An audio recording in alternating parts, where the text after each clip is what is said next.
What would happen if Earth's oxygen dropped 100 times or shot up 100 times? Sounds like sci-fi, right? But let's actually go there. Imagine stepping outside and the air is almost gone.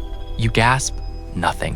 Or the opposite, you step out and the air is so thick you could cut it with a knife. One path, you're on Mars. Thin, freezing, dead quiet. The sky goes black at noon. Stars blink at you like it's midnight. Temperature? 40 below. Your breath freezes mid-air. The other path, you're in a pressure cooker. Sky burns electric blue, like a neon sign on overdrive. Heat hits 120 degrees, water boils at 160. Your kettle melts before it whistles. Light a match in one world, it's a sad little flicker gone in seconds. In the other, 4,500 degrees, the match disappears before you even strike it. Wind? One side, nothing moves.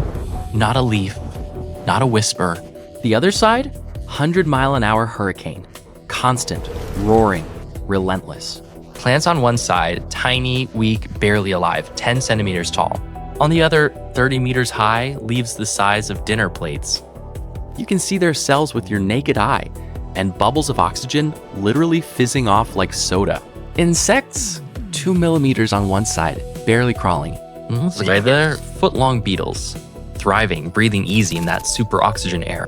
You can see their cells with your naked eye, and bubbles of oxygen literally fizzing off like soda. Steel bends differently too. One side of brittle, rusts in minutes. The other, nearly indestructible, but heat makes everything expand.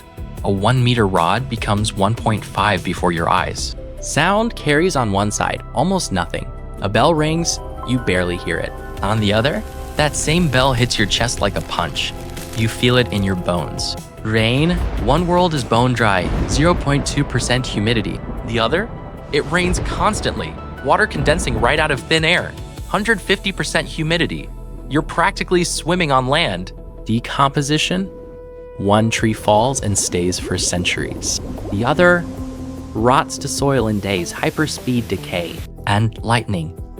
One side, almost none. The other, thousands of strikes per second, constant electrical storm lighting up that crazy orange golden sky. So here's the kicker. One world becomes a frozen graveyard, silent, empty, dead. The other becomes a super jungle. Giant trees, giant bugs, non-stop storms, alive, chaotic, and honestly, kind of terrifying. One collapses, the other evolves beyond anything we'd recognize. And through it all, here we are, sitting at 21% oxygen. Not too little, not too much. Goldilocks perfect. Makes you appreciate that breath you just took, doesn't it? Because honestly, neither of those worlds is one you'd want to call home.